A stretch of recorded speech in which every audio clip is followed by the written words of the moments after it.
Hello, everyone. We're about to get started. I am like 1 minute just on at the last minute here. So let me pull my microphone over. Everyone's jumping in. So we're just going to be talking about an exciting new study. It's a new study. It just was published by Menopause Society, peer-reviewed journal, and it really just shines a light on all the things that we've been talking about in our community and a lot of the myths that are now debunked that a lot of doctors are still kind of saying are truth. So here's what we're going to do first. We are going to go ahead and we are going to share my screen, and I'm going to show you guys the study first. And we're going to kind of go through it, and then I will take your questions. Okay, so here is the study. Okay, so you should be able to see National Institute Library of Medicine, PubMed.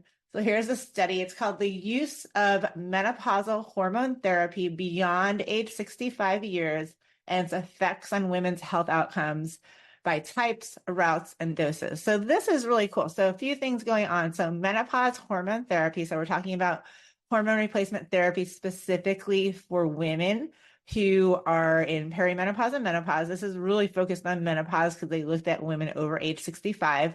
Very important because it has, for the last 20 to 30 years, doctors have been saying that women over 65 should not use hormones, or if once you hit 65, you have to get off your hormones. So this is debunking all of that. And the even more exciting thing about the study is they looked at different types of hormone replacement, different routes, meaning a route is like, is it oral? Is it transdermal? Is it vaginal? And then doses like high dose, low dose. And so that's pretty cool. And then you can see this is published in PubMed. You can click on those people if you want to see who the authors are. And then with studies, there's always an abstract. So the abstract gives you kind of the objective of the study, the method used, meaning like how many people were in it, what did they do to get the information, and then the results, and then conclusions. So that most of that information is what we're going to look at here. And so this is pretty cool. So they looked at 10 million senior Medicare women over the course of 13 years from 2007 to 2020. So this is a nice long study of a lot of women. So this is not 30 women. This is not 50 women. This is 10 million women over age 65. And they were looking for effects of different preparations of hormone therapy. They were looking at all-cause mortality. They were looking at how it affected different types of cancer. And they were also looking at cardiovascular disease and dementia. So these are all the big things that we're worried about. And one of the most common things that I hear from women who are worried about, they want to use hormone replacement because they want some symptom relief and they want all the benefits, but their doctor says estrogen causes cancer, right? How many people, just give me a little thumbs up or say yes in the chat if you have heard at some point in the last 20 years that estrogen causes cancer. You probably have heard that, right? Well, this study actually proved that for women on estrogen only, so they're only taking estrogen, they had a 19% reduction in all-cause mortality. So 19% all-cause mortality. They had decreased risk of breast cancer by 16%. So they looked at women, and this is women taking estrogen versus women taking no hormones. So they had an arm of the study that was women over age 65, hormones at all, and they had an arm of the study that was women taking estrogen only. Then they had women taking estrogen and synthetic progesterone or progestogen therapy. And so this is the results. So estrogen only, 19% reduced risk of dying for any reason. So when you hear all-cause mortality, that term, what that means is dying for any reason. Mortality is dying, all cause, any cause, so dying for any reason. 19% reduction for those who took estrogen. Those who took estrogen also had a 16% reduced risk of breast cancer versus women who did not take estrogen. They had a 13% reduced risk of lung cancer, and they had a 12% reduced risk of colorectal cancer. They also had, for heart disease, they had lower incidence, 5% less for congestive heart failure, 3% less for venous thromboembolism, 4% less for arterial fibrillation, and 11% reduction for myocardial infarction, and even a reduction in dementia. That was small, only 2%, because estrogen only. Now, interesting, they looked at estrogen plus a progestogen. So that is a synthetic progesterone. Why did they look at that? Well, this is from 2007 to 2020, and most commonly in conventional medicine, these are women on Medicare, most commonly prescribed is not micronized oral progesterone or micronized topical progesterone, but a synthetic progestin. So what they found is those on estrogen plus a synthetic progestogen, they actually had increased risk in breast cancer, 10 to 19%. But the study said that could be mitigated or that risk can be taken away had they used transdermal or vaginal estrogen plus a progesterone. So they're talking about different routes now. So going transdermal would be better than using oral, they say, for a synthetic progestogen, not progesterone. They also did see with this combination, even though there was an increased risk of breast cancer for those using synthetic progesterone, they did have a decreased risk in endometrial cancer by 45% and ovarian cancer by 21%. And also lower risk of heart conditions. Now, bioidentical hormones, these are both topical and transdermal routes were preferred. And they did not study bioidentical progesterone, but they did study bioidentical estradiol versus conjugated equine estrogen, which is the horse estrogen and the oral horse estrogen. So what they found was that topical transdermal routes for bioidentical estradiol was safer than oral conjugated equine estrogen, and that it actually mitigated any risk that women had. And so bioidentical hormones, when I say bioidentical, what that means. And so I'm going to stop sharing the study, but you'll see here the conclusion. Among Medicare senior women, menopause hormone therapy used beyond 65 years old vary by types and strengths. In general, risk reductions appear to be greater with low or rather than medium or high dose, so not super high dose like with the horse estrogen. And vaginal or transdermal was better. And then E2, that stands for estradiol, that's bioidentical rather than conjugated estrogen. So you'll see all those things. I kind of just broke it down without having to read word for word here. But when I say bioidentical, just for anyone who doesn't know, bioidentical just means it's biologically identical in chemical structure to what our body makes. So I'm going to go ahead and stop my share now and go back to being able to see if we have questions. But basically, this study is like great news because it is basically saying that if you are using bioidentical estradiol and you're using it topically rather than orally, and you're using either no progesterone or a bioidentical micronized progesterone, then you can definitely use your hormones after age 65, and you're reducing your risk of breast cancer, lung cancer, endometrial cancer, all types of cancer, heart disease, dementia, all the things, and dying for any reason, right? Who doesn't want to do that? Plus, this study did not go into the benefits as far as the day-to-day symptom relief. This was more looking at the safety, but we know, and you know, and we all know, we see it every day, how beneficial estrogen is for our skin health and our vaginal health and our sex drive and our mood. And so, so I'm going to go ahead and take some questions. Hopefully that made sense. Studies are sometimes a little hard to read, but I just want to kind of break it down. Okay, here's a question. This isn't really about the study, but I'm going to go ahead and answer it anyway. Is it okay to take binders like charcoal, clay, chlorella while taking BHRT? Perimenopausal, I'm considering starting BHRT, but I want to know how much this will impact my detox protocol. Yeah, those charcoal, clay, chlorella, those are not going to bind to your hormones, so you're absolutely fine. You can take those while on a hormone protocol. That is absolutely fine. Do you ever cycle progesterone 2 weeks on and then off? Yes, we do that, especially for women who are still cycling. We mimic the cycle. We also sometimes do that for women who some people are a little sensitive to progesterone. So sometimes we'll do that for those women as well. The problem here is that you'll usually have a withdrawal bleed. So for women who are no longer cycling and also want the mood and sleep relief from progesterone, we generally will use it all month. So it is individual to the person, depending on the reproductive stage and which symptoms they're looking to modify and improve. So it's absolutely fine. If you're taking estrogen and you still have a uterus, you need to use progesterone for a minimum of 12 days per month just to protect your uterine lining, because estrogen builds up the uterine lining. Progesterone prevents it from being built up. So you don't want your uterine lining to build up too much.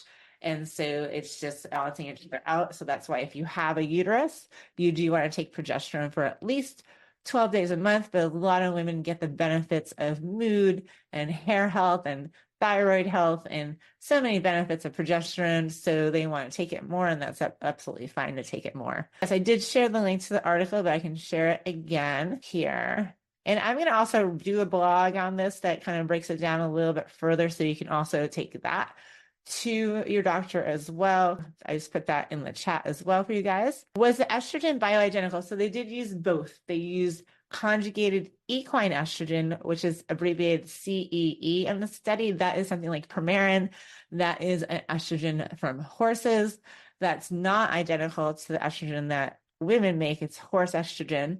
And that's what was used for probably like 30 years up until like 2002. It was the main, and it's still used today. A lot of doctors will still recommend Premarin, even though we do have much better alternatives like estradiol, which is bioidentical estrogen, and estradiol also. So estradiol is the primary estrogen. It's the strongest estrogen. It's the one that we think of that does all the things. Estradiol is kind of like a helper estrogen. It also has some cancer protective properties. So at times we'll use those together. Did the participants in this study start after age 60, or was it variable? Some started before. Let's see. They were just seniors. I mean, I don't have the absolute breakdown, but I can probably get that for you. But they were continuing beyond age 65. So some of them started around age 65, and some of them, they all had to start. It was a 13-year study. So by the end of the study, they were over 65, but it was varying ages, is what it says. Regarding adrenals and bioidentical hormones, I'm concerned with adrenal issues because of waking up between 2 and 4 a.m. every night, as well as additional times. I've heard this is because of not having enough progesterone, also my brain needing glucose. Okay, well, could be many things. A lot of times waking up between 2 and 4 a.m. is thought of as liver toxicity, that in ancient Chinese medicine is known as liver time. And so intestinal parasites, candida, and liver toxicity are pretty notorious for waking up between 2 and 4 a.m. Also could be blood sugar issues. So it's not necessarily not having enough progesterone, but not having enough progesterone could interfere with you being able to fall asleep. A lot of times waking up once you're sleeping could have something to do with not enough estrogen. Let's see, I'm on hormones, but this disrupted sleep issue has not changed. Yeah, if you're on hormone replacement already and your levels are optimal, then I would look at gut health and liver health as a possibility of why you're waking up, and also blood sugar. Let's see. I use my progesterone right before bed. What can I do? Eating low glycemic snack at bedtime was suggested. Yeah, sometimes eating even a snack with fat and carbs before bed can help some people to stay asleep. Should I test other than the saliva test? I recommend a gut test, like a GI map. A lot of times, do you have any other, like maybe gut symptoms, indigestion, bloating, constipation, diarrhea, inability to like break down your food, any food sensitivities? Those could all be possibilities. So I would look.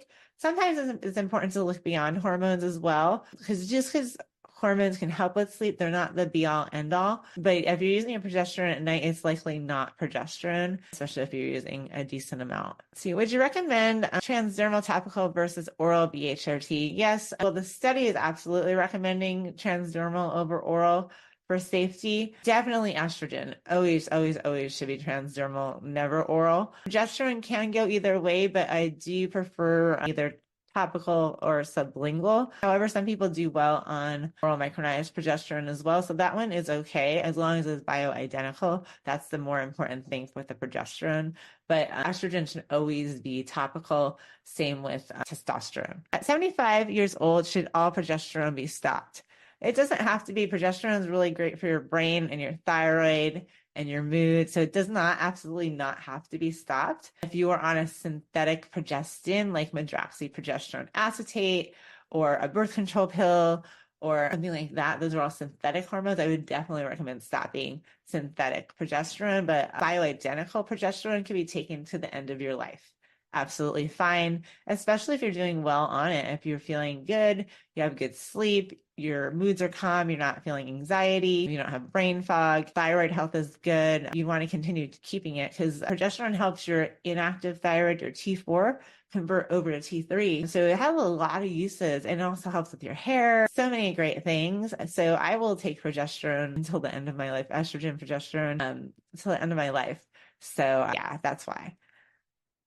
Let's see. I use 1 pump of estrogen. I have terrible migraine that day. Take a lot of breaks with no improvement. I use 3 pumps of progesterone at night, and that's fine. What would you suggest? Should I just stick with the progesterone only? Yeah, if you're not feeling good on estrogen, I'm not sure what's your status, what your hormone levels are, but I'm guessing that you maybe do not need estrogen yet. Possibly. So you can just stick with the progesterone. It's fine to take progesterone without estrogen, but it's not good to take estrogen without progesterone if you have a uterus, because progesterone prevents the lining from overgrowing, but estrogen will make it grow. So you need progesterone to prevent it, but you don't need estrogen if you have progesterone. It's not mandatory. Now, if you don't have a uterus, if you've had a hysterectomy, you don't need to take progesterone, although I still recommend it for most women because of all the other benefits.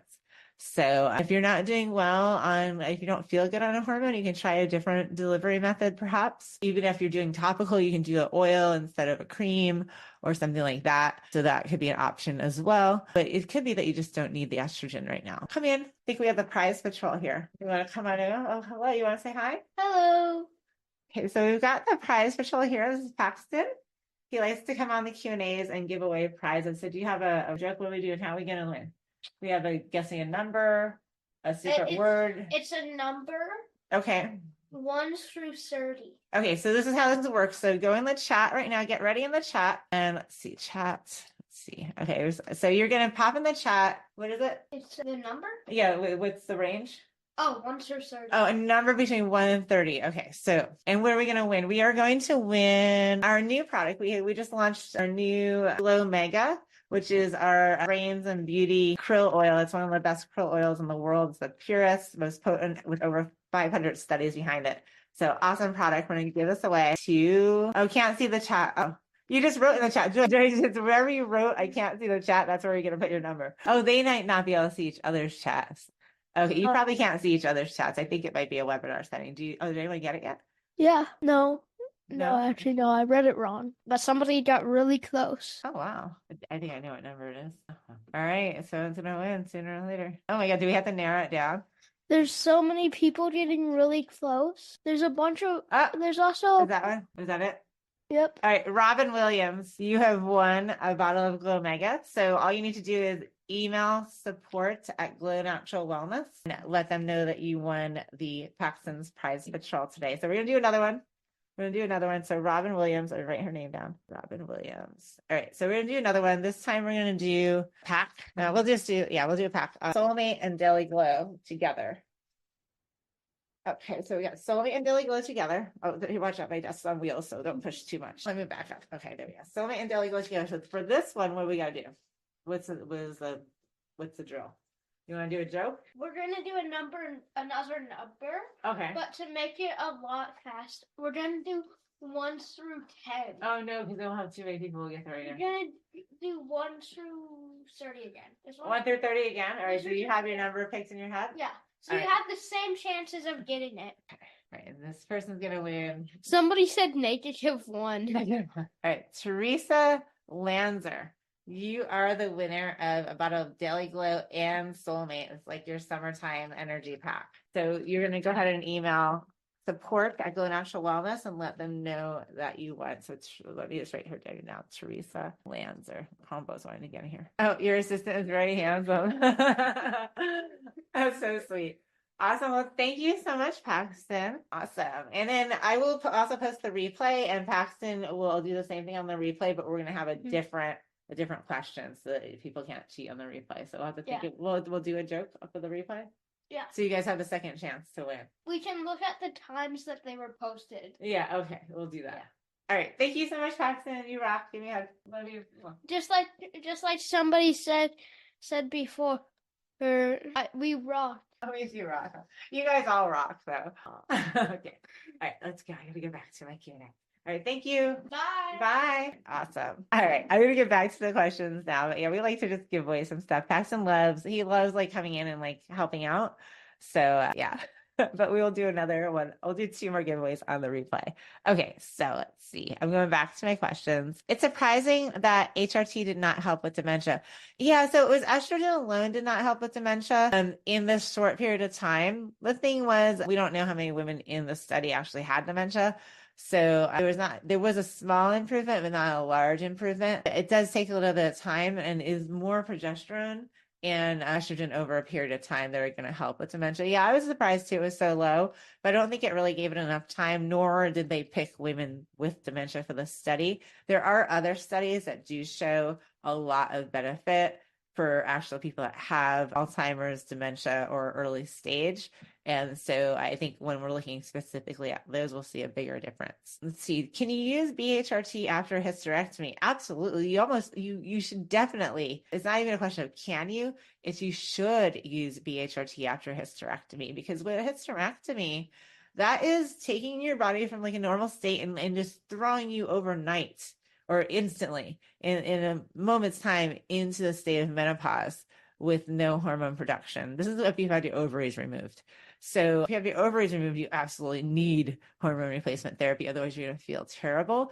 If you still have your ovaries, usually it's going to slow your production down in the next few years. And so I think everyone should get the opportunity to use hormone replacement therapy immediately after hysterectomy.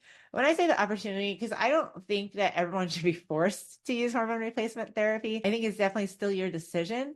But a lot of the training I do, a lot of the education I do, a lot of like the free webinars and resources, it's to give you the opportunity to make the decision for yourself. And I think it's only fair that we should have the real facts and the truth, first of all, and then we should be able to make that decision for ourselves. Right now, with topical or transdermal bioidentical hormone replacement therapy in physiological doses. So that was the other part of the study. Super high dose did not improve things. Actually, sometimes it made things worse because your body has to figure out what to do with it. So we're talking about a dose that is normal for a woman to have. And that's always what we do in our practice. I think everyone should have that opportunity. I think everyone would benefit. Your quality of life is going to improve. Longevity is going to improve. The thing is, we used to only live to like age 50, 55, maybe 60, but now we're living to 88 is the average for women. And as time goes on, we're going to be living, oh, that's my phone making that noise. Okay, there we go. I turned it off. Finally, after we're like 40 minutes in. But everyone should have the opportunity to get that benefit because we are living to 88, right? And then now in the next few years, it's going to be 90, it's going to be 92, 94, 100. And we weren't designed to live after that many years with no hormones. Is it okay to go off the estrogen one day a month instead of the last few days of month? Oh, you're talking about when we give you the break. Yes, it's absolutely okay to shorten the break time. And sometimes for some women, they don't take a break at all. So absolutely, if you're noticing symptoms come back when you're taking a few days off your hormones, we do little hormone vacations just to let the body kind of take a break. Because when we were cycling, at no point in without giving hormones in a woman's life, like for their natural reproductive cycle, generally there's a few days in the month where your hormones are super low or you don't produce any hormones. And so that's what we try to mimic with hormone replacement. However, some women really need those hormones up until like maybe like a 12-hour break. So it's absolutely fine. So you can, if you're working with us in the Healthy Hormone Club, just go ahead and message either through the app or through our 800 number.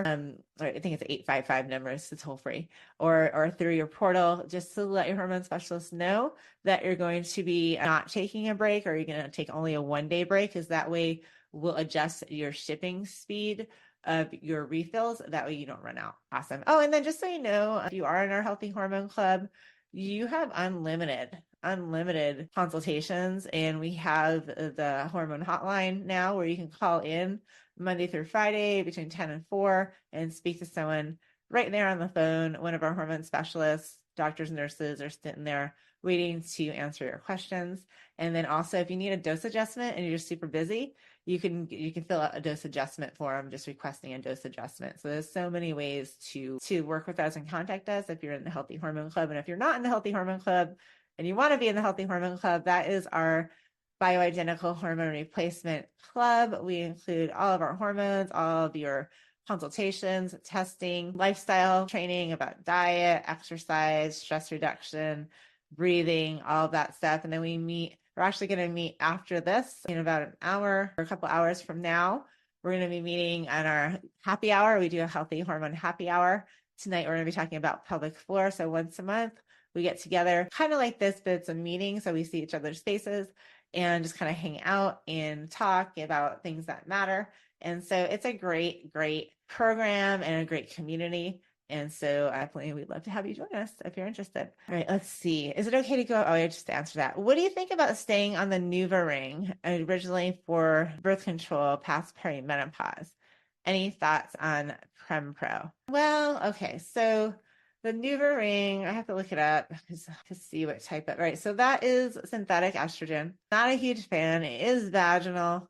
But still, I prefer not putting synthetic estrogen into your body because there are side effects with that. So I'd recommend maybe switching off and going to bioidentical if possible. PremPro includes Premarin. So that's the conjugated equine estrogen. So I'm not a fan. There are better options out there. Also, you don't want to be using oral estrogen. That causes a lot of problems, and you don't want to be using synthetic progestogen. So I definitely am not a fan of PremPro. Yeah, with no uterus, we're talking about hysterectomy, no uterus. You do not need to use progesterone, but it does have its benefits, so you can definitely use a combination therapy. Did the study include women who have had breast cancer in the past? It did include some who have had breast cancer in the past, and it includes some that had never had breast cancer. So you get like a 1 in 8 chance of getting breast cancer. And so they took that into just if you're a woman in the world, right? So you have that chance. If you have toxins that you're exposed to, if you drink alcohol, if you're sedentary, meaning you don't exercise, if you eat processed packaged food, if you're exposed to mold. So all these things contribute to our cancer risk. Plastics, xenoestrogens in the environment, all of these things can contribute. So that risk reduction was calculated based on women not getting cancer or not getting a reoccurrence. Did that also apply to vaginal estradiol? They did include vaginal estradiol in the study, and that was safer. So vaginal and transdermal. So transdermal is just topical on top of the skin, going through your skin, either in a gel, a cream, or a patch. That's transdermal. And then vaginal is anything vaginally applied, either inserted with a applicator in a little kind of like a little pellet, or the vaginal cream or gel. So that was included in the study, and transdermal vaginal was seen to be safer with less risk than oral, especially for estrogen. How do I know whether a clinic doctor is credible in giving the right advice? I went to one and felt like they just wanted my money. Well, if you use your gut, that's the only thing I could say is use your gut. A lot of like med spas and like little clinics, they might just want your money. And the sad thing is, so I've been talking about perimenopause and menopause for about 10 years now, but as of late, it's become kind of fashionable to be like a menopause expert. You'll see a lot of influencers, celebrities are now calling themselves menopause experts. And they weren't calling themselves that like a year ago, but it's become lucrative to talk about menopause. So I would probably just not go to someone who just started talking about menopause, and I wouldn't go to somebody who hasn't been working with women in menopause for at least a couple of years.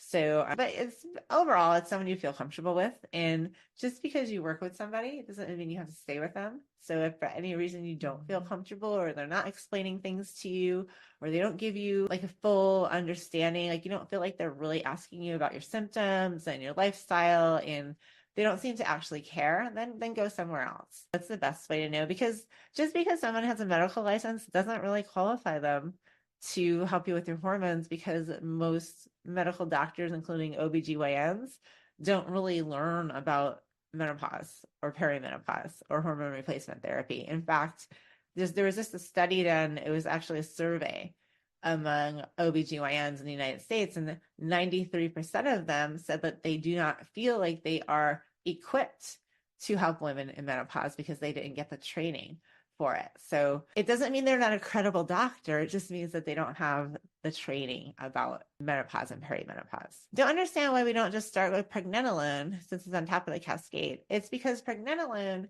can convert to any hormone. So if you're replacing your hormones, you want to have control over what you're giving so that you have control over the outcome. So that's why. And sometimes it doesn't convert to anything. So it's just kind of a wild card. Let's see. Mitigation via transdermal application. Mitigation means reducing risk, not eliminating it. So it doesn't seem. Yeah. So if you read the whole study, you'll see that they're never going to study say that the risk is eliminated, because that is too much of a cut and dry statement.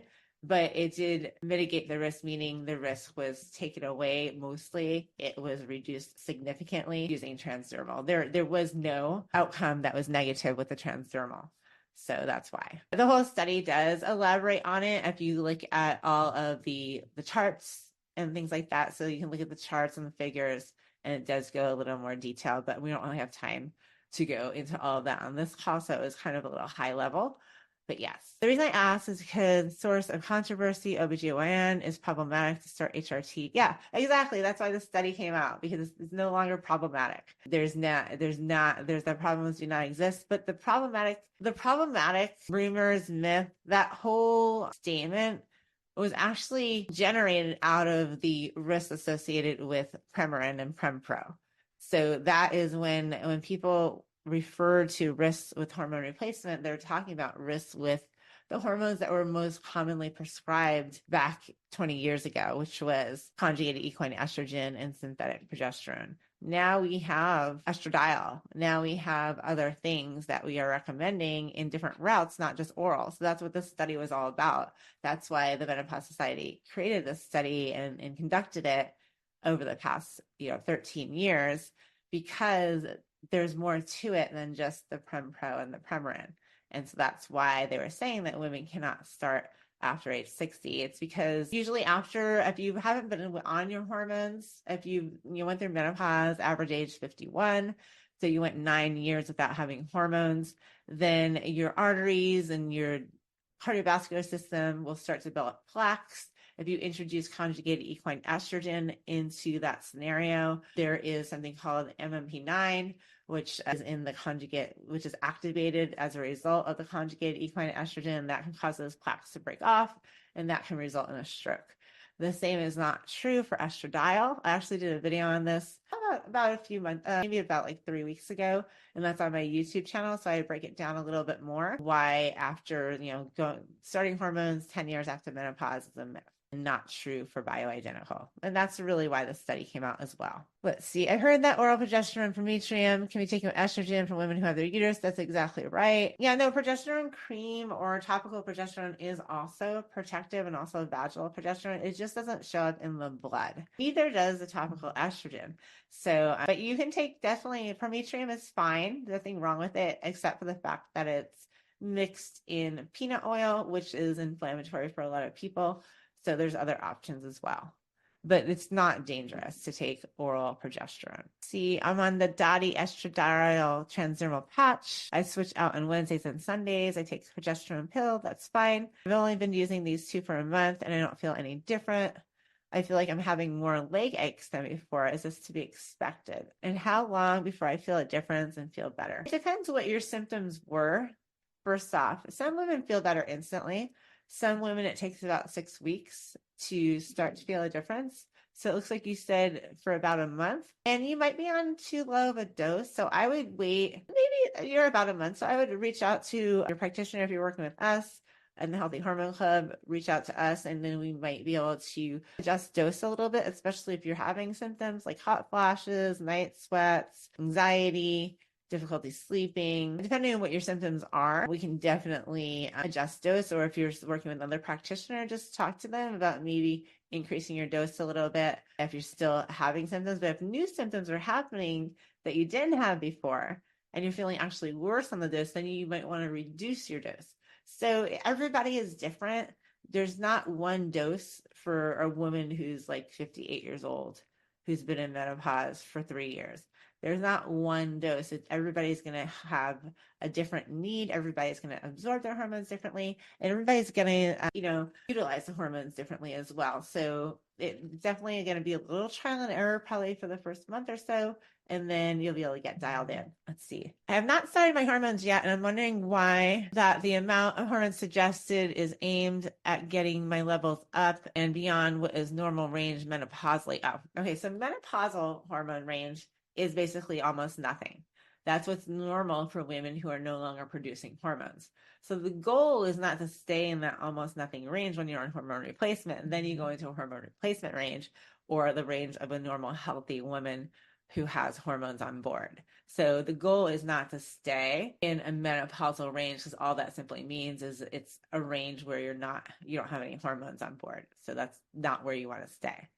My estrogen is very low on the scale. Testosterone and progesterone are okay. Well, normal for menopause. Yeah, testosterone is going to be the same. The range stays the same no matter what stage of life you're in. Progesterone will be very different depending on if you're cycling, the time of the cycle, or if you're menopausal, it's going to be pretty low. So when you're on replacement, you will go up similar to where someone would be in the second half of their menstrual cycle. And then testosterone, like I said, it will stay the same, but you want to be in the upper third of the range for most people. Some people feel good in the middle. So that's kind of where we are with that. Hopefully that's helpful. But the goal is not to be in the menopausal range. The menopausal range just simply means that no hormones are being made. And the menopausal range is where all symptoms occur. So you want to be out of that range into like the healthy women range. It's not really an age range. It's more of a whether you have hormones or don't have hormones. How can bioidentical hormones support PMDD? Although now in menopause, I feel stuck constantly in what was the worst of my cycle. The relief came with starting bleeding, never comes now. You can get help because PMDD is related to the changes in your hormones.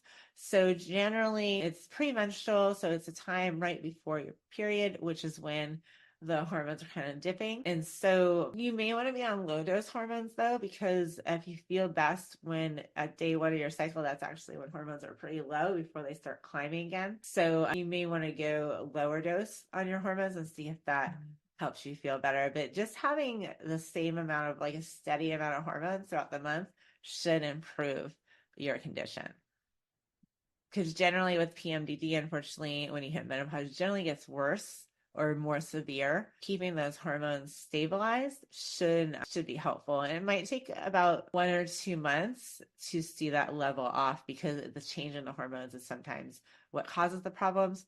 So when you bring hormones on board, there will be a change there. So you might have to kind of hold on for about a month, but I would actually recommend going on the lower end to start, just to see how you are. And you can always step up if needed if you have other symptoms. Let's see. My integrative provider, who is currently orders labs and sells most of the corresponding supplements I take, has recommended a synthetic progesterone IUD for heavy perimenopause bleeding, and he may not be likely to read the study. So the study actually did not include the IUD, which though it's synthetic, it does stay local to the uterus. So it's not exactly, that's the one time for heavy bleeding. If you have an IUD, it's okay if it's synthetic, because it is simply just acting on the uterine lining. It is not going to systemic throughout your body.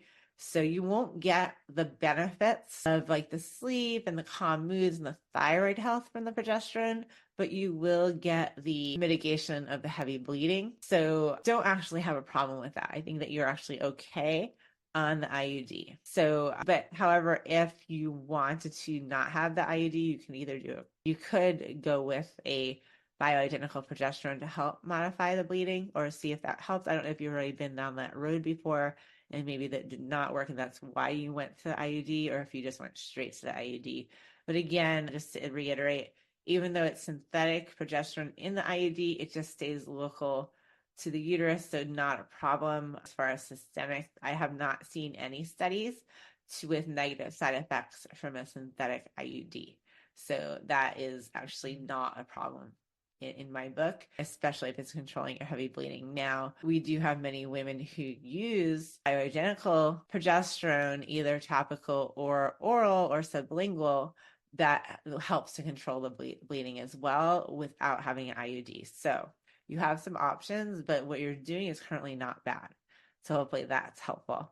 Can you speak to postmenopausal women who have the BCRA postmenopause, the genes that are at risk for breast cancer, estrogen and HR2 positive with regard to tenure? I'm not really sure. There's a lot going on with that question, so I don't want to give you the wrong answer. That seems like a very specific situation, and that would be like not like a general answer. But if you have vaginal dryness and pain, you can definitely use a vaginal estrogen. So if you do not want to use hormone replacement therapy, you can definitely use vaginal estrogen and vaginal DHEA to help with the vaginal pain and dryness. That does not go systemic either, just like I was just talking about the IUD. The vaginal estrogen stay local to the vaginal tissues. I started the hormone creams in February 21st. It has not helped me sleep. I'm still having some hot flashes. How long should I wait for changes to occur? Let's see, you should have some changes by now. So I would recommend a dose adjustment. And by now, because sometimes you may not have enough on board. So I would definitely recommend a dose adjustment at this point. Should be getting some relief. Did the study discuss DHA at all? No. The study just discussed estrogen and progesterone. Those are the only two hormones that are considered menopause hormone replacement by the FDA and the Menopause Society. So it did not look at testosterone or DHEA at all. It's just strictly looking at estrogen and progesterone. See, I use transdermal estrogen vaginally. I'm 80 and I wake up anxious at 2 a.m. Should I take progesterone as well? You might also want to take estrogen systemically. Transdermal estrogen or vaginal estrogen does not go systemic throughout the body. So you may also want to use like estrogen cream or estrogen patch that will help you sleep through the night. Progesterone will help you fall asleep. So, and if you're anxious, progesterone will definitely help as well. Among other things, you may also have some type of food sensitivity. You may have other things going on in your environment, stress, parasites, things like that can also cause anxiousness and waking in the middle of the night. So it doesn't necessarily have to be hormones, but if it is hormones, then I would recommend try a more systemic estrogen and progesterone and see how that helps. So you can also just start with the progesterone if you want to. If that's your only symptom, you can just start with progesterone. We actually sell progesterone drops in our shop on our website. So you can actually just start with that if you like. Let's see. My estrogen levels are low according to a saliva test. I think that was continuing on to another question. Let's see. Do you offer private consultations? We actually have a whole clinical team at Glow Natural Wellness that consults privately with all of the Healthy Hormone Club members. And then we also offer a hormone trio test, which is a saliva test that tests your hormone levels. And with that, you do get a consultation. So you can consult on your specific hormones that you need. See, is vaginal estrogen enough for painful sex or should I start transdermal? So vaginal estrogen generally is going to help anything to do with the vaginal, vulvar, urinary tract area. It will not do anything else. So it won't help with hot flashes. It won't help with your bones. It won't help with your heart. It won't protect you from breast cancer, dementia, any of those things. So if your only thing is the painful sex, then yes, the vaginal estrogen should be enough for that. I've heard you say that bioidentical topical hormones are not metabolized by the liver, and that is a problem with toxicity. But bioidentical hormones are absorbed into the blood, and then they're not metabolized by the liver. Yeah, so there's something called first pass metabolism.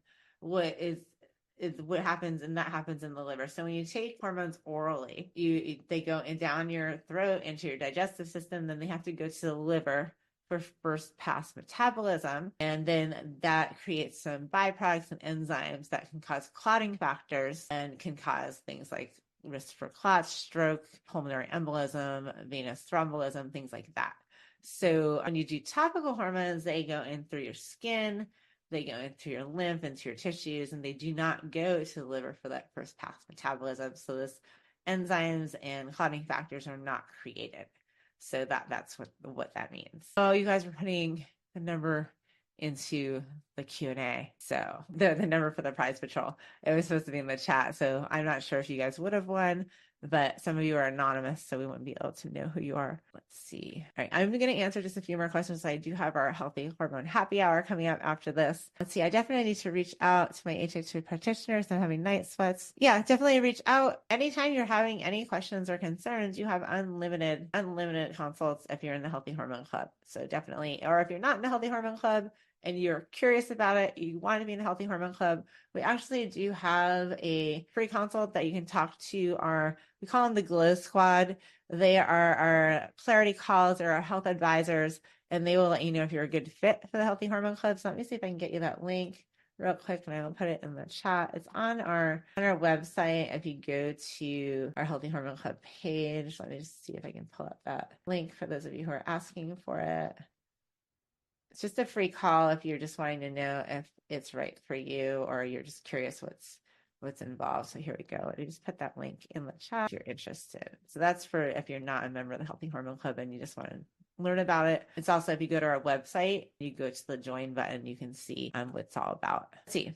I use Glow below. Could you describe whether to start here or with the Healthy Hormone Club? At the lower level that is in Glow below, is it still doing some of what topical hormones do? So it's not going systemic throughout your body. So Glow below is specific for urinary tract infections, painful sex, vaginal dryness, atrophy, chafing, irritation, itching, anything going on in your urinary tract, your vulva, your vaginal area. So that is what Glow below is for. Any of the other menopause symptoms, benefits, bone health, brain health, skin, collagen, dry eyes, ringing in the ears, mood swings, weight gain, any of the things, that is going to be your systemic hormone replacement therapy.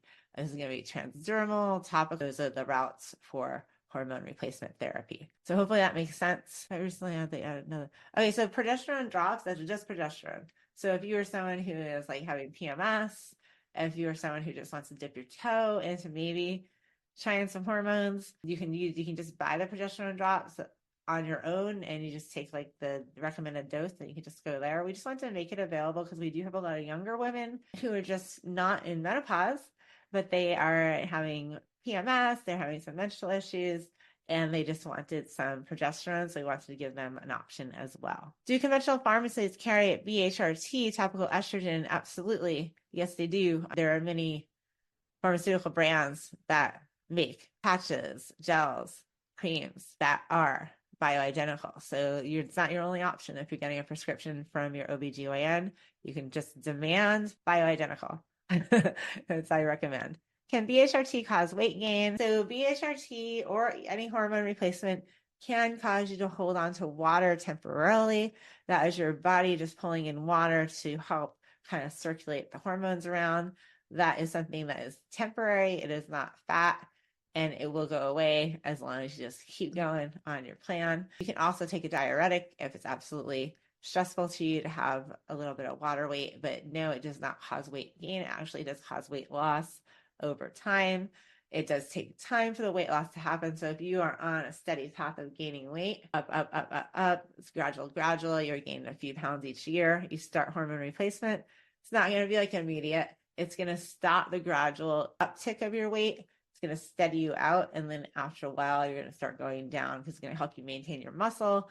It's going to help with lowering inflammation. So there's so many reasons why it'll help you to maintain a lower weight, but you can definitely have a little bit of water weight gain in the beginning. It's nothing to be alarmed about. It does level off at about the 2-month point. Let's see, over 5. Okay, I'm going to go 3 more questions. I'm going to go 3 more minutes till 4 o'clock, and then I have to run because I do have my 4 o'clock, your guys' 5 o'clock, if you're on the East Coast, because I do have another call coming up very quickly.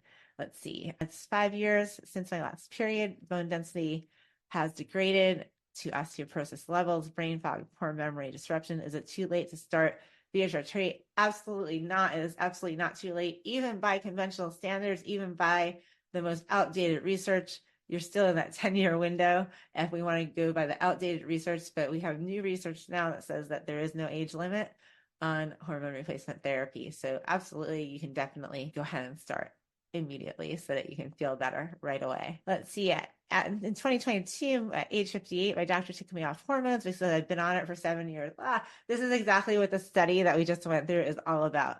That was wrong. You did not need to be off your hormones. See, in 2023, I started hormones, exercise 5 days a week. Don't eat crazy amounts. What else can be done to lose the extra weight? Okay. Oh, you gained 25 pounds in a year when you went off the hormones. Okay. So now that you're on hormones, hopefully you're not gaining weight anymore. So I think that's probably the case. But now you want to lose the weight. Definitely weight training in the Healthy Hormone Academy. If you're in the Healthy Hormone Club, you get free access to the Healthy Hormone Academy. I have workouts in there. We're going to be adding new workouts. Now, starting next month, I'm going to add a new workout each month so that you guys can follow along and do workouts with me. But you definitely want to do strength training. You also want to walk. So you want to walk between 10,000 and 18,000 steps per day, or 10,000 to 20,000. You want to gradually step it up. So right now, get a little watch or your iPhone, a tracker to see how many steps you are taking. You want to do a minimum of 10,000. If you want to lose weight, try to go for 15 to 20,000 steps. You can fit that in by walking around your house while you're talking on the phone. You can fit it in by going for 3 10-minute walks a day, and just make yourself move. You don't have to go for a run. You don't have to do CrossFit. You don't have to train for a marathon. Just walk and then weight training 4 days a week. The weight will come off as long as you're eating whole real foods. You're getting in your protein. So 1 gram of protein per pound of lean body weight, or per pound of ideal body weight. So if you want to weigh 135 pounds, if that's your goal, eat 135 pounds of, or 135 pounds, 135 grams of protein per day. It's going to help you maintain lean muscle. Lean muscle burns more calories at rest, so that's going to keep your metabolism active. Also, you might want to check your thyroid, because when you took all those hormones out of your system, it could have really hurt your thyroid to not have any hormones on board. So you might want to check your thyroid as well, just to make sure that it's running at full speed. Any chance that you're hiring to expand your telehealth services? We are always hiring because we are always growing, and our goal is to serve everyone as well as possible. So we're always hiring at Glow Natural Wellness. So feel free to go ahead and send your resume. If you are a nurse or a doctor, you can definitely join our clinical team. If you are a customer service person, or you love helping women, you can definitely send your resume, because we always are looking for team members. Let's see. I'm 65. I had a complete hysterectomy. I'm taking oral estradiol. What dose should I be taking at this stage of my life? I hope that you don't take, I would recommend going to your prescriber and say, I read the study that just came out. It recommends not using oral estradiol and going to a transdermal estradiol. So can you please recommend a topical or transdermal estradiol for me, because that is safer. So that's what I would ask. Dose is going to be variable. It's not really age dependent. It's individual, and it's based on how you feel, based on your lab numbers and your symptom relief. So there's no absolute, it's going to be anywhere between like 0.25 milligrams of estradiol to 1.5 milligrams of estradiol. It's going to probably be the range for estradiol, but everyone's a little bit different. Okay. All right, Robin, I want to see you in the Healthy Hormone Club. How do you join the Healthy Hormone Club? I will put a link here in the chat. Let's see. You go on our website and you click join. It's the first little tab, but I'm going to put the link here. See, this tells you everything that's included. So you can see everything on the Healthy Hormone. Oh, you know what? And then I do have a coupon code I can give you guys. So I just put the link there, but just email or try to think if I have I don't know the coupon code off the top of my head, but there will be a coupon code with the replay. So don't join yet. Or if you want to, go to the page and click on the book a call, and you can book a call with one of our Clarity Call members, one of the members of our Glow Squad, and they will give you the coupon code. Or you can just email in to support at Glow Natural Wellness and ask for a coupon code from this call. Or, I will make one right now. Hold on. Let me see if I can find it. I think there is one going on.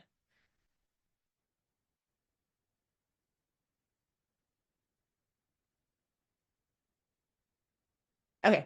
Are you ready for this? This is going to be a really good coupon code. So HHC53 will give you 53% off. That's what we did for International Women's Day. So I'm going to just relaunch that. So HHC53, I just went ahead and put that in the chat. That is the coupon code to get 53% off the Healthy Hormone Club. So it's going to bring it down to a very, very affordable price. Because you guys came on the call today and you guys listen, I know you guys care, and you guys spent an hour with me. I want to make sure that you guys get the best pricing possible. Glow PM, Okay, we just got the last ingredient. The organic ashwagandha is finally our manufacturer now. That was what was the holdup, because we would not compromise on the ashwagandha and GlowPM. So that GlowPM will be available next week. So yes, thank you. Awesome. All right, you guys. Yes, there will be a replay of this. It is being recorded.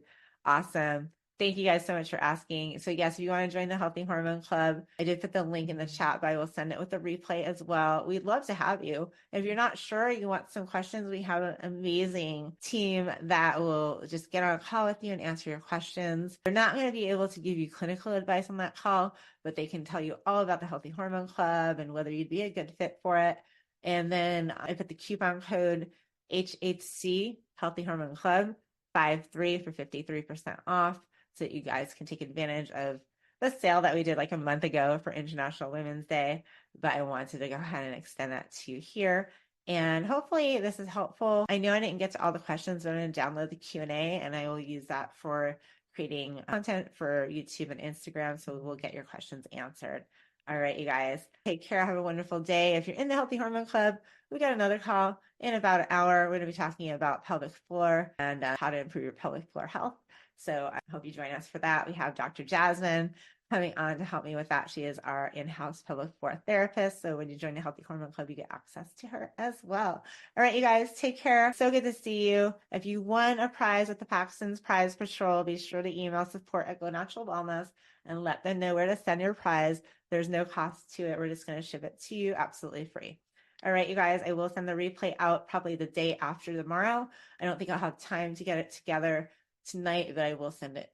Today is Wednesday, so I'll send it on Friday. All right, you guys, thank you so much. Have a wonderful day. Take care. Bye-bye.